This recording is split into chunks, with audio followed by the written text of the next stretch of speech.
Being a mother of 2 kids with a full-time career is very challenging. Every day I feel like I'm facing something new, whether it's, trying to balance my work life with my kids and trying to interweave the two.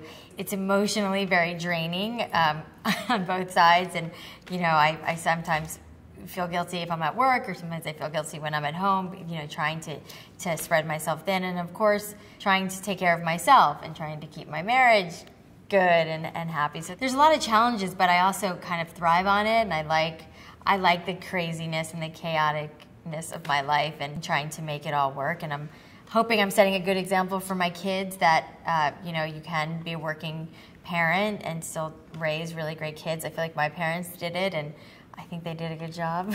It's a balance, and it's challenging, but it's also great at the same time.